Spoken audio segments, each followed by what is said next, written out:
The morning sun cast long shadows across the cobblestone courtyard of Buckingham Palace as tourists began gathering behind the familiar red ropes. Among them stood Marcus Williams, a young photographer from California who had saved for months to visit London. He clutched his expensive camera, eager to capture the perfect shot of the Queen's Guard. The guard stood motionless at his post, his red tunic immaculate and his tall black bearskin hat perfectly positioned. His face showed no expression as crowds of people took photos and whispered among themselves. To Marcus, the guard looked more like a statue than a real person. "I bet he doesn't even blink," Marcus whispered to his girlfriend, Sarah, who was busy checking her phone for the best Instagram angles. She giggled and suggested they try to make the guard smile or react somehow. As the crowd grew thicker, people became bolder in their attempts to get attention from the stoic figure. A group of teenagers from Spain started making funny faces and jumping up and down, hoping for any kind of reaction. An elderly woman from Germany slowly crept closer to the rope barrier, her camera ready to capture a close-up shot. Marcus noticed how the guard's eyes seemed to scan the crowd methodically, even though his head never moved. There was something almost mechanical about the way he stood, yet Marcus could sense an alertness beneath the rigid exterior. The guard's white gloves gripped his rifle with practiced precision, and his polished boots reflected the morning light. Family with young children pushed through the crowd, and one of the kids, a boy around 8 years old, pointed excitedly at the guard's fuzzy hat. "Mommy, why doesn't he move?" the child asked loudly. His mother shushed him quickly, but the question hung in the air. Marcus found himself wondering the same thing. How could someone stand so still for so long? What was going through the guard's mind as dozens of strangers stared at him and treated him like a tourist attraction? He adjusted his camera settings, determined to capture not just a photo, but somehow the essence of this mysterious figure. The crowd continued to swell as tour groups arrived one after another. A guide with a bright yellow umbrella began explaining the history of the Queen's Guard to her group, speaking loudly about their duties and traditions. Marcus listened intently, learning that these guards were real soldiers with important jobs protecting the royal family. Suddenly, a commotion erupted near the front of the crowd. A middle-aged man in a bright Hawaiian shirt had stepped over the rope barrier, claiming he just wanted one quick selfie with the guard. Security personnel immediately moved toward him, but what happened next would surprise everyone watching. The guard, who had been statue still for nearly an hour, suddenly came to life. His movement was swift and purposeful, like a coiled spring being released. Marcus quickly raised his camera, his finger hovering over the shutter button, sensing that something significant was about to unfold. The tourist in the Hawaiian shirt seemed oblivious to the seriousness of his actions. He smiled broadly and held up his phone, apparently expecting the guard to pose with him. The crowd held its breath, waiting to see how this confrontation would play out. Marcus could feel the tension in the air as other tourists began pulling out their phones and cameras. Some looked worried, while others seemed excited by the drama. Sarah grabbed Marcus's arm, whispering that maybe they should move back from the barrier. The guard's eyes, which had been scanning the crowd moments before, now focused directly on the rule-breaking tourist. Though his face remained expressionless, there was an unmistakable intensity in his gaze that made even Marcus, standing safely behind the rope, feel uncomfortable. What Marcus didn't realize was that he was about to witness the first in a series of encounters that would completely change his understanding of these seemingly motionless sentries. The Queen's Guard was not just a ceremonial figure in a fancy uniform. He was a trained soldier with very specific protocols for dealing with people who crossed the line. The Hawaiian shirt tourist continued to grin and gesture for the guard, to look at his phone camera, completely unaware that he had just triggered a response that would become the talk of social media within hours. Marcus steadied his camera, knowing that whatever happened next would be worth documenting. As security personnel approached from multiple directions, the guard remained perfectly still once again, but Marcus could sense the coiled energy beneath the red tunic. The morning that had started as a simple tourist photo opportunity was about to become something much more memorable and educational for everyone present. The Hawaiian shirt tourist waved his phone enthusiastically at the guard, completely missing the warning signs that were obvious to everyone else. The crowd behind the barrier began murmuring nervously as the man stepped even closer to the motionless soldier. "Come on, mate. Just one quick photo," the tourist called out cheerfully, apparently thinking the guard's silence meant consent. He moved within arm's reach of the sentry, holding his phone at selfie angle. Then it happened. The guard's voice cut through the morning air like a blade. "Step back from the Queen's Guard!" The command was delivered with such force and authority that several tourists jumped backward instinctively. Marcus nearly dropped his camera as the sound echoed off the palace walls. The Hawaiian shirt man froze mid-smile, his phone still raised, finally realizing he might have made a serious mistake. The guard's voice had transformed the entire atmosphere. What had been a casual, almost playful tourist scene suddenly became intensely serious. Children stopped chattering, elderly visitors straightened their postures, and even the tour guide with the yellow umbrella fell silent.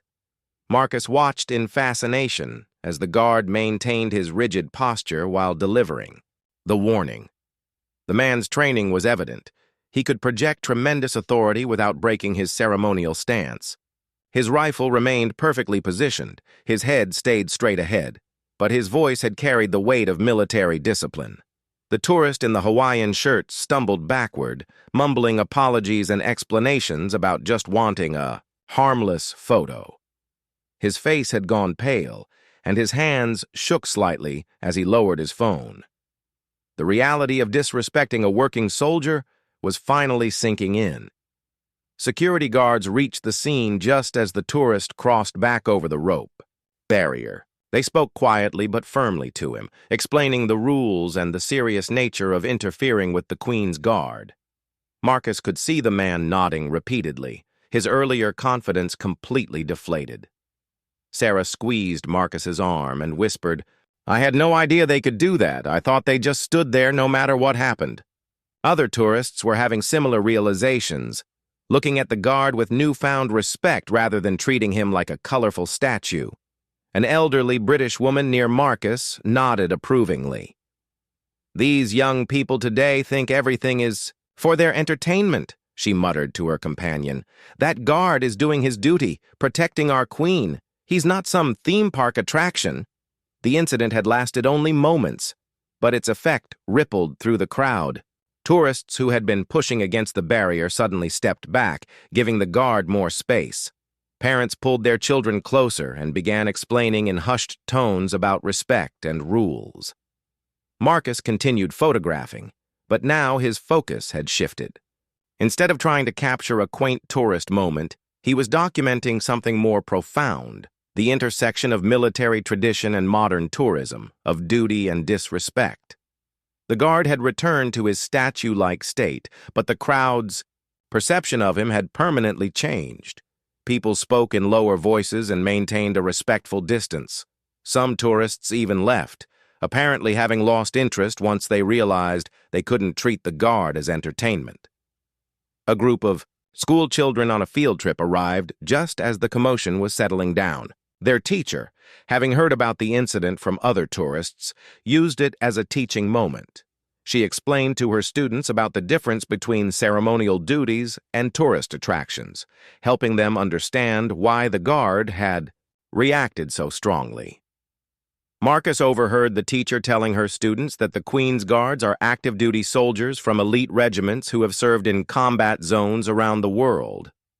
They weren't hired performers or actors. They were real military personnel carrying out one of the most prestigious assignments in the British Army. The Hawaiian shirt tourist had been escorted to a nearby bench where security continued speaking with him. Marcus could see the man's posture had completely changed from confident tourist to embarrassed visitor. Other tourists gave him a wide berth, not wanting to be associated with someone who had broken the rules. As the morning progressed, word of the incident spread among the growing crowd. New arrivals were quickly informed by existing tourists about what had happened, creating an atmosphere of heightened awareness and respect. The story grew slightly with each telling, but the core message remained clear. The guards were not to be trifled with. Marcus noticed that the guard's commanding voice had not only dealt with the immediate problem but had also educated the entire crowd about appropriate behavior. It was an efficient and effective response that maintained the dignity of his position while ensuring the situation didn't escalate further. The incident had transformed what started as a casual photo opportunity into an educational experience about military tradition, respect, and the real responsibilities of the Queen's Guard. Marcus realized he was documenting something much more significant than he had originally planned, a moment where centuries-old military protocol met modern. Tourist culture and tradition firmly but fairly asserted itself. 2 hours after the Hawaiian shirt incident, the crowd had completely changed, but the lessons from the morning seemed forgotten by the newcomers. Marcus and Sarah had decided to stay, fascinated by the dynamics they were witnessing between the unchanging guard and the ever-rotating stream of visitors. A group of college students from Australia arrived with the boisterous energy typical of backpackers on their first European adventure. They had clearly been drinking, despite the early hour, and their leader, a tall young man with bleached hair, immediately began making jokes about the toy soldier standing at attention. "Watch this, guys," the bleached-hair student announced, loudly, pulling out a banana from his backpack. "I bet I can get him to crack a smile." His friends laughed and encouraged him as he began peeling the fruit dramatically just inches from the guard's face. Marcus felt his stomach tighten as he recognized the setup for another confrontation. The respectful atmosphere that had developed after the morning's incident was about to be shattered again. He raised his camera, knowing that this encounter might be even more intense than the first. The Australian student started making exaggerated chewing sounds while eating the banana, occasionally waving the peel near the guard's nose. "Come on, mate, I know you want some breakfast," he called out, causing his friends to burst into laughter.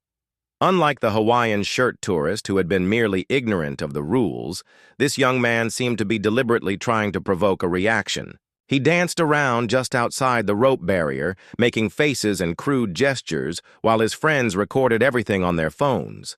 The guard remained motionless, but Marcus noticed subtle signs of tension. The soldier's jaw seemed slightly tighter, and his knuckles appeared whiter where they gripped his rifle. Other tourists in the crowd began shifting uncomfortably, sensing that this situation was escalating beyond harmless fun.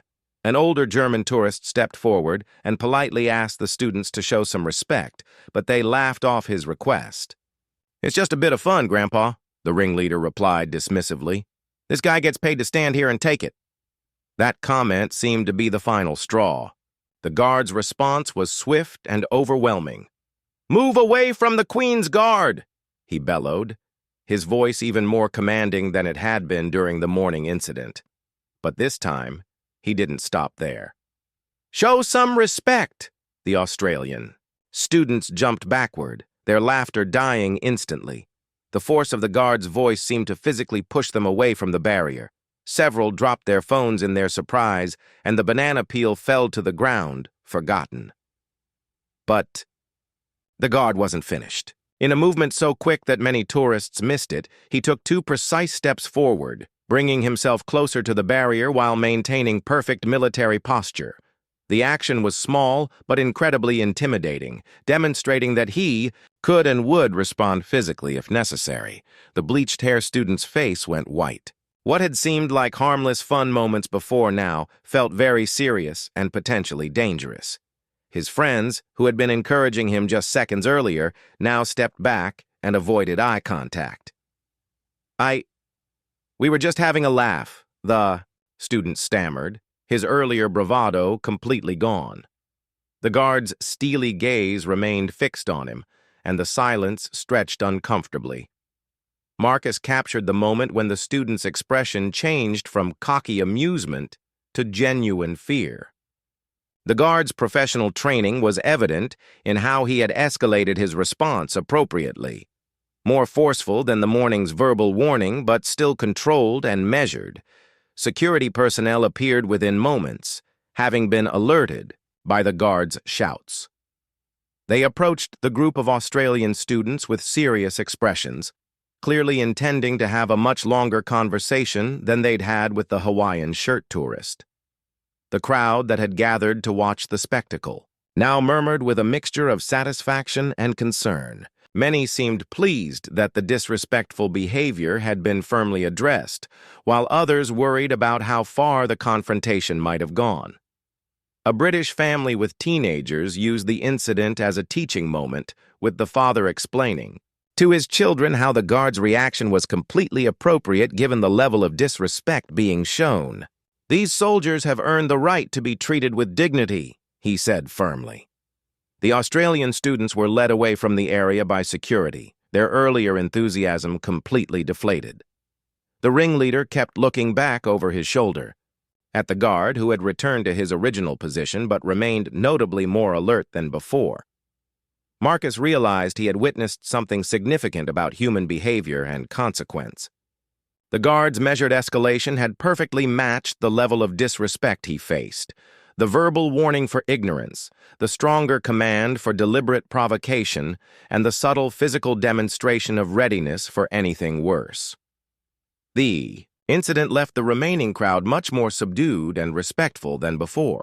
Parents held their children's hands more tightly, and adults maintained appropriate distances from the barrier. The guard had successfully communicated that while he would tolerate innocent curiosity and photography, he would not accept deliberate disrespect or attempts to humiliate him. As the Australian students disappeared around a corner with security, Marcus reflected on how quickly the situation had developed and resolved. The guard's training had allowed him to handle a potentially volatile situation with exactly the right amount of force, enough to stop the behavior and send a clear message, but not enough to cause unnecessary harm or create a bigger incident. By afternoon, news of the morning's incidents had spread through social media and the tourist community. Marcus noticed that many visitors now approached the guard post with obvious knowledge of what could happen if they misbehaved. However, this awareness seemed to create a different kind of problem entirely. A group of social media influencers arrived with professional cameras and lighting equipment, clearly hoping to capitalize on the viral potential of provoking a Queen's Guard reaction. They set up just outside the rope barrier, with one young woman positioning herself as the star of what was obviously a planned stunt. "Okay, followers," she spoke into her camera in an artificially sweet voice.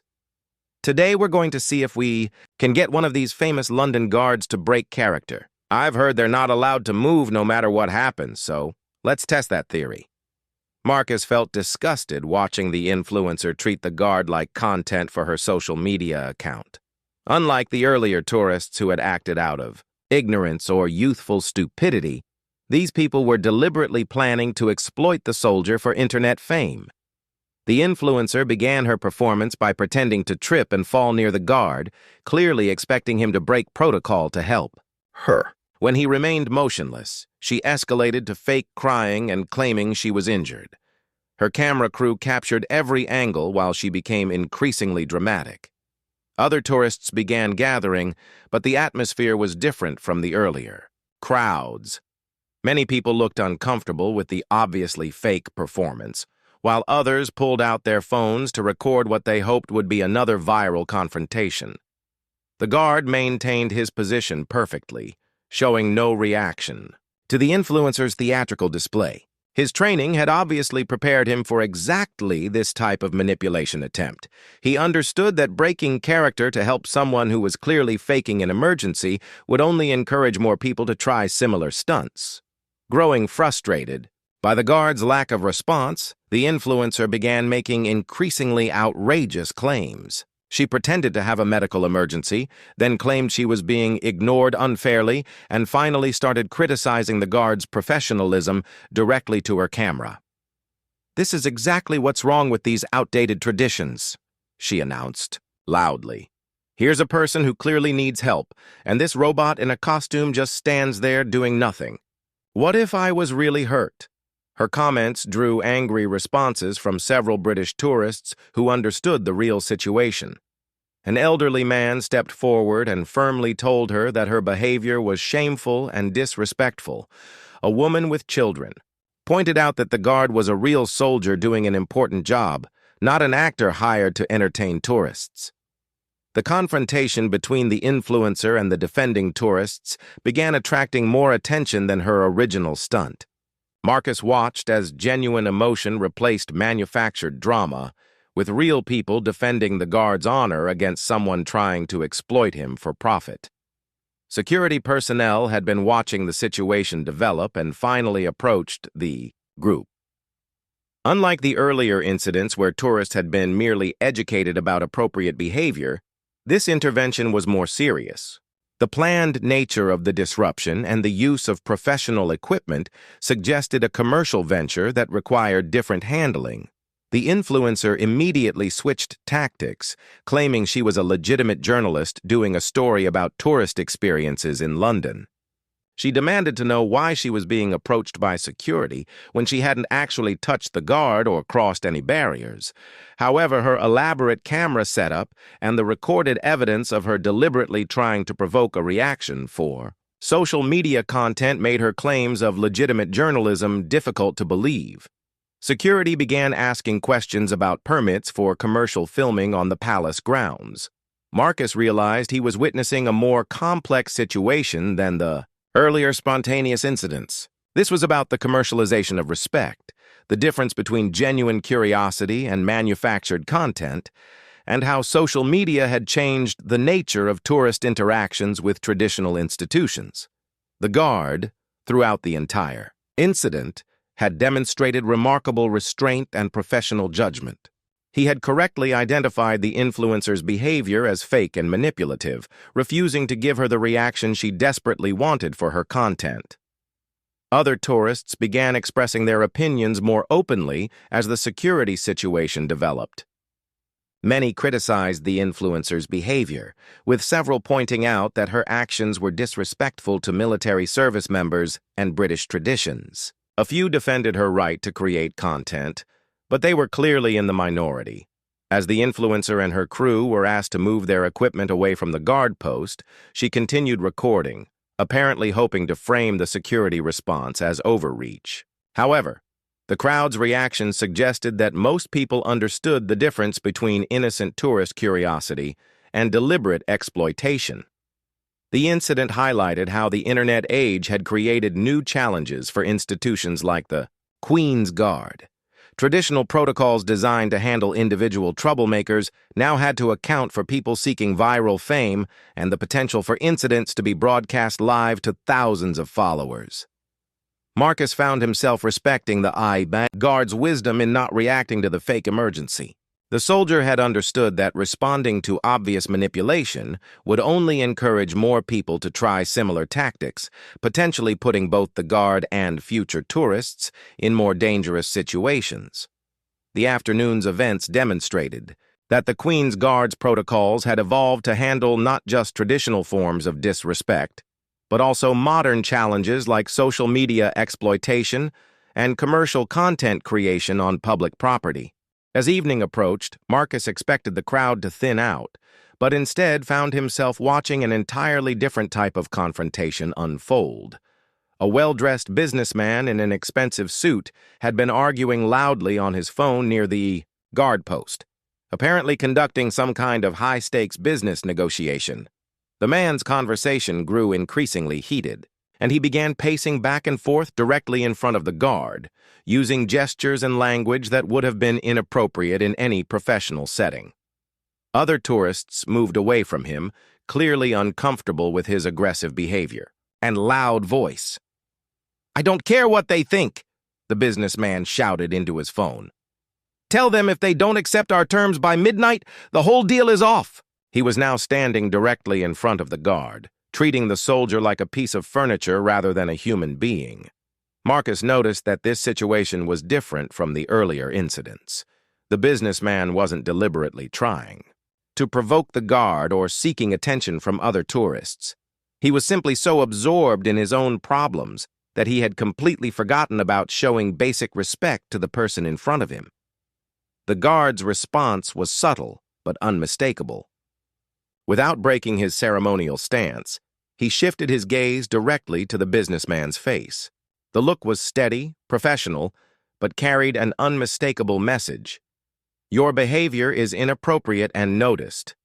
However, the businessman was too focused on his phone call to notice the guard's disapproving stare. He continued his conversation, occasionally jabbing his finger in the air just inches from the guard's chest while making his points to whoever was on the other end of the call. Other tourists began muttering among themselves about the businessman's rudeness. A Japanese family took photos that clearly showed the contrast between the dignified soldier and the agitated businessman. Several people started recording videos, apparently hoping to capture another confrontation. The situation escalated when the businessman's call apparently went badly. He ended the conversation by slamming his phone shut and cursing loudly, then turned his attention to his surroundings for the first time. Seeing the guard standing motionless in front of him seemed to trigger his frustration. "What are you looking at?" he demanded of the guard, apparently taking the soldier's professional gaze as some kind of personal challenge. "You got nothing better to do than stare at people trying to conduct business?" The crowd fell silent, sensing that this confrontation was about to become much more serious than anything they had witnessed earlier. Unlike the tourists who had been seeking attention or entertainment, this man seemed genuinely angry and potentially unpredictable. The guard's response was measured, but firm. "Sir, please step back and lower your voice." The businessman's face reddened with anger. "Don't tell me what to do. I pay taxes that fund your salary. You work for me, not the other way around." Marcus watched in fascination as the guard handled this completely different type of challenge. This wasn't someone seeking viral fame or trying to be funny. This was an adult having a genuine emotional breakdown in public and taking it out on the nearest available target. "Sir, you need to move away from the Queen's Guard immediately," the soldier responded, his voice carrying the authority of someone trained to handle much more serious threats than an upset businessman. But instead of backing down like the earlier troublemakers, the businessman stepped closer. "I'm not going anywhere until you show me some respect. Do you know who I am? Do you know what kind of deals I'm trying to close here?" Security personnel were already moving toward the scene, but the guard's training kicked in before they arrived. In one smooth motion, he adjusted his stance slightly, bringing his rifle into a more ready position while maintaining complete control of the situation. The change was subtle but dramatic. The guard went from ceremonial statue to active soldier in seconds, demonstrating that he was fully capable of handling any escalation the businessman might attempt. The message was clear. This situation could become much more serious very quickly, if necessary. The businessman finally seemed to realize that he had crossed a line. The guard's professional readiness and the approaching security team apparently penetrated his anger-fueled tunnel vision. His aggressive posture deflated as he looked around and noticed the crowd of tourists all staring at him with disapproval. "This is ridiculous," he muttered, but stepped back from the guard. "I was just trying to conduct business. There's no need for all this drama." Security arrived and began speaking quietly but firmly with the businessman. Unlike the earlier incidents, that had been handled with education and warnings. This situation required a more serious response. The man's aggressive behavior toward a military service member had crossed beyond tourist etiquette into potentially threatening conduct. Marcus realized he had witnessed something significant about different types of disrespect and how they required different responses. The guard had correctly identified that this situation was potentially more dangerous than the earlier incidents, despite the man not being a tourist seeking attention. The businessman was escorted away from the area, still, muttering about his important business deals and how he had been treated unfairly. However, his departure left the crowd with a different feeling than the earlier confrontations had created. While the morning tourists had been embarrassed and educated, and the influencers had been exposed as exploitative, the businessman's incident felt more serious and concerning. It highlighted how stress and personal problems could turn ordinary people into threatening situations for those trying to do their jobs professionally. The guard returned to his ceremonial stance, but Marcus noticed that he remained slightly more alert than before. The evening's incident had demonstrated that threats could come from unexpected sources and that maintaining professional composure was essential even when dealing with adults who should know better. As darkness began to fall, Marcus prepared to leave, but found himself drawn into one final encounter that would completely change his understanding of what he had witnessed throughout the day. A small group of military veterans, easily identifiable by their bearing and the way they approached the guard post with obvious respect, had gathered near the barrier. Unlike every other visitor Marcus had observed, these men and women maintained a respectful distance and simply watched the guard with understanding eyes.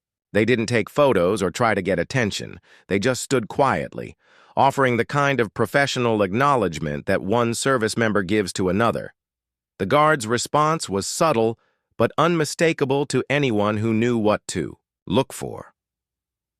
While maintaining his ceremonial position perfectly, there was a slight change in his posture that seemed to acknowledge the veteran's presence with respect. It was a moment of silent communication between people who understood military service and sacrifice.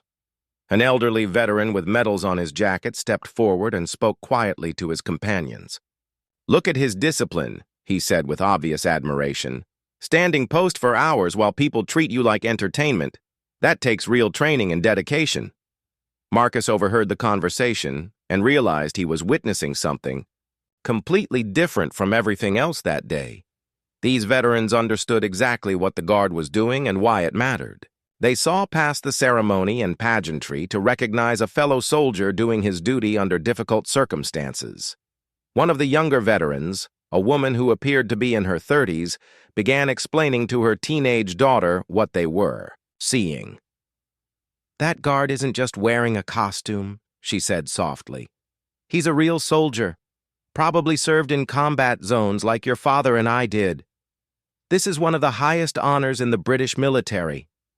The conversation attracted the attention of other tourists, who began listening to the veterans' perspectives on what they had been watching all day. Marcus found himself learning things about military protocol and tradition that he had never considered. "People think this is just for show," the elderly veteran continued. "But these guards have to meet incredibly high standards. They're elite, soldiers from regiments with histories going back centuries. Standing this post means you're among the best of the best."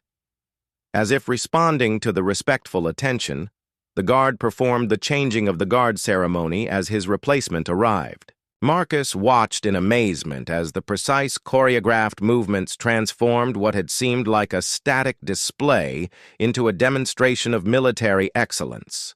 The new guard took his position with the same perfect posture and unwavering focus that had characterized his predecessor. Marcus realized that what he had been witnessing all day wasn't about individual guards dealing with difficult tourists. It was about an institution maintaining standards despite constant challenges. The veterans lingered after most other tourists had left, and Marcus overheard them discussing the various incidents they had observed throughout the day. Their perspectives were completely different from his own initial reactions. "That guard handled every situation perfectly," the female veteran observed. "Escalated appropriately, maintained discipline, never lost control. That's exactly how military personnel are trained to respond to civilian challenges." Her companion nodded agreement. The tourists who got corrected today learned something important about respect and boundaries. The guard educated them without humiliating them or causing unnecessary problems. Marcus approached the group and introduced himself, explaining that he had been photographing the guard all day and had witnessed all the various confrontations. The veterans were happy to share their insights about what he had documented. "What you captured today," the elderly veteran explained, "is a perfect example of how military professionalism works. The guard never lost his temper, never used more force than necessary, never forgot his primary mission. But he also never allowed anyone to compromise his position or dignity. The female veteran added, "Each situation required a different response, and he calibrated perfectly every time. Firm, but educational with the ignorant tourist, stronger with the deliberate troublemakers, completely unresponsive to the fake influencer emergency, and appropriately serious with the aggressive businessman." Marcus realized that his day of photography had become something much more significant. He had documented not just entertaining tourist confrontations, but a masterclass in professional military behavior under pressure. The guard had been dealing with challenges to his authority, attempts at manipulation, and outright disrespect, while maintaining the highest standards of conduct. As the evening crowd thinned out completely, Marcus took his final photographs of the new guard beginning his watch. The veterans had helped him understand that what looked like simple tourist entertainment was actually a complex intersection of military tradition, public service, and human behavior. The day had shown him that the Queen's Guard represented something much deeper than colorful ceremony. These soldiers were maintaining centuries of tradition while adapting to modern challenges like social media exploitation and increasingly entitled tourist behavior. Their responses were carefully calibrated to educate rather than punish, to maintain dignity while showing appropriate force. Walking away from Buckingham Palace, Marcus reflected on how his understanding had evolved throughout the day. He had arrived expecting to photograph a quaint British tradition, and instead had documented a compelling study of professionalism, respect, and human nature. The guard's reactions to rule-breaking tourists had revealed as much about modern society as they had about military discipline. The veteran's final words stayed with him. That guard protected more than just the palace today. He protected the idea that some things still deserve respect, that standards still matter, and that dignity can be maintained even when others try to take it away. Marcus knew he had witnessed something truly meaningful about duty, honor, and the careful balance between tradition and tolerance in an ever-changing world.